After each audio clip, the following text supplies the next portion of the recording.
Collective reading. Okay.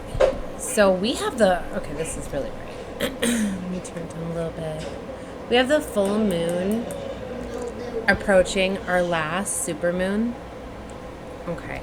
For November. It's on November 15th. Okay. Looked like it was in the sign of Taurus. Okay. So this is a big influence for the energy. This power of 3 keeps coming out. So do these two cards as well. While I was meditating, I wanted to take a look at them. Silverback and Beyond Words. So we're going to take a look into these and get some tarot. Serpent Spell.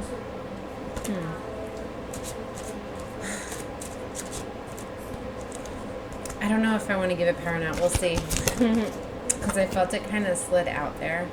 I feel like there's this energy that's really trying to lure you off path. So, you could be dismissing it. There's something very strong with like the blue and the purple I'm picking up a lot. Don't get caught up too much in like pretties and treasures and 111 on the clock as I say that, material things. That's kind of what I feel like this is going to be. Like just not getting caught up too much in aesthetics. There's something to do with that. You know, this beyond the veil, you're going to be seeing things more clearly. The veil is has been very thin since 1:04 on the clock as I say that, since Halloween, you know, leading us into this new moon in Scorpio season, with the start of the 111 portal. 155, ones and fives are very significant. Sorry, my children are like very, very loud. I've been trying to get them to quiet down all evening so I can do more content, and I just finally had to start recording. So, this trick or treat card is coming out in meditation as well. I mean, we just had the Halloween, you know, and Moon Witch. For some of you, like, yeah, there was some spell work or some things that were done around this full moon. But all the things that they're going right back to sender. Look at that. Look at the darkness. See how you're like repelling all of that stuff? Some people could literally be thinking that you are doing spell work, black magic. Okay. Just a moment. Okay, sorry, they were getting too loud. Alright, so, Lost Soul is showing over here too. We're getting a hole in the soul too. Okay. Blue moon. Wow. Alright, I'm really getting deep into all of these cards. I feel this energy coming through very intense. We're just going to start to pull some tarot and see what other messages are coming out. But yeah, there's this Medusa energy. Somebody could have had you under some sort of spell. They could have been using magic, okay, to control you with like, I don't know. But I feel, I don't want to give too much self-power, but I feel like you've regained your power, your strength, right, over this. Okay, maybe something broke. Fierce loyalty.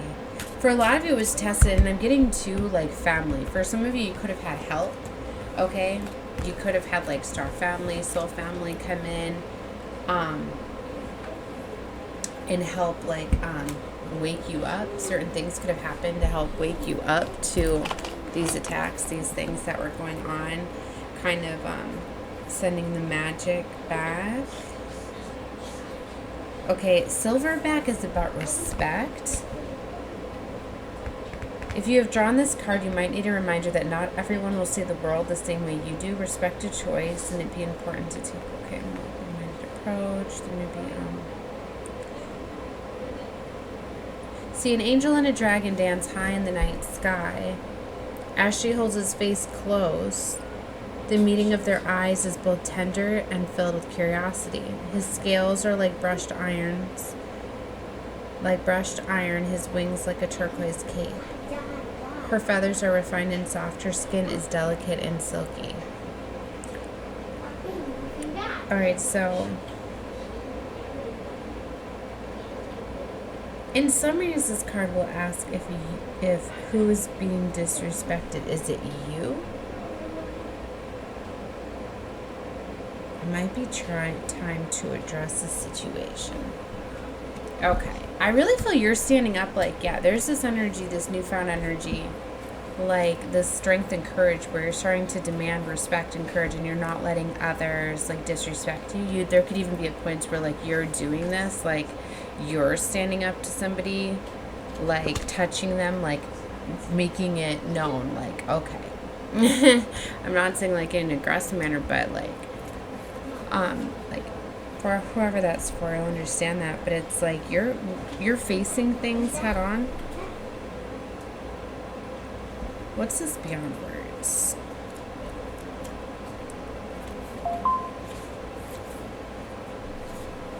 Balance.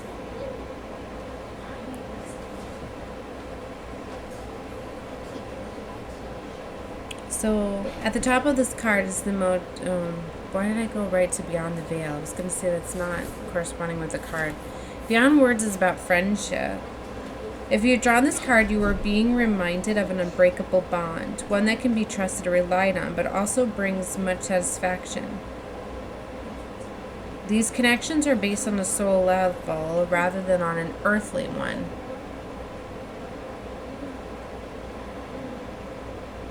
In some situation, you know, with the power of 3 right here too in these cards that I was going to look up, like you have like I was saying, you have like allies coming in and things like that that are going to help you, that are going to be a match, that are going to be equal, that like know your respect, know your value. Like that's how you're going to know who are your people here. I feel like there's some sort of movement that's going to be made here. True friendship is rarer than you might think. So for some of you, you could be finding out about somebody that doesn't have your back or respect you or something like that. I'm getting this energy like you're really, like for a lot of you, you could be realizing about narcissistic friends, family. Like a lot of times we don't want to think they're the ones that are closest to us, but in fact that's why they bonded. And it's actually what you do is you connect with people on soul levels. That way they're your biggest helpers. All of your friends and past relationships and even your family, they're meant to show you and mirror to you and show you these things, right? And why you were attracted to them and things like that. So it's all about the experience and growth, right? So sometimes it's about like even just releasing them with love. Like I love this, like it looks like she's releasing him with love. Like for some of you, that's like something that's going to happen. Like I'm seeing that where you're like, I'll always love you, but I have to, you know, move to my next step or whatever. Like, wow. And this unconditional love and eternal bond. For some of you, this could have something to do with children because there's a baby unicorn here. So, unconditional love. You have drawn this card. You might be the recipient of unconditional care, perhaps from a parent, partner, or friend. Okay, it gives a lot of suggestions here. While this card does not suggest staying within a relationship that is making you unhappy, it does suggest that you don't give up on the first sign of trouble. So that's what I'm getting, this energy of like releasing with love. Sometimes you need space and time apart and things like that. But see, there's like, you know, an eternal bond. That's why sometimes like you're starting to realize like it's okay to give space and time and things like that. It doesn't mean you have to flip it to another form of, you know, of lower vibrational love or whatever. Like love without attachment or something. Maybe someone doesn't know how to release love in that sort of way or something like that. That's why I'm having trouble explaining it. Or maybe you're being called to look at things, releasing things in a different way. I don't know. Well, I'm going to keep this around 10 minutes. Let's get just a couple more cards for the strongest energies coming out. And then if you feel guided to take a look at surrounding readings, take a look. I do try to upload in 3s. All right, let's see what other energy is coming out. Fierce loyalty. You're finding out who's fiercely loyal. These I felt like slid out while it's just too nice while I was shuffling. I felt like that was something trying to come up that wasn't for you. Maybe that's a sign. Be careful of something that comes in that's too easygoing, right? They could be trying to slip a spell in, right? Like, have you ever had, like, attachment or obsession and you don't know why? That's a sign of spell work right there. Like, if you don't even know why you're obsessed. Like, if you're constantly thinking about somebody, looking into, like, you're really drawn to somebody or something, like, and you genuinely are, like, you know why you are. Because if somebody asks you, like, well, why do you love? You could just name them all off. Do you know what I mean? But if somebody is like, you're drawn to somebody and you're just like, I don't know why I'm drawn to this person. Like, I don't know their hobbies, their interests, like what they're like. You know what I mean? Isn't there something about that? Yeah. Wow. Yeah.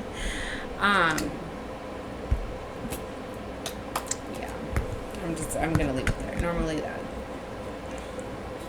You know why. Anyways, if you don't manipulate it, okay. Alright, like I said, I'm loose here. I'm at 10 minutes. Alright. Love and light to all of you. Bye.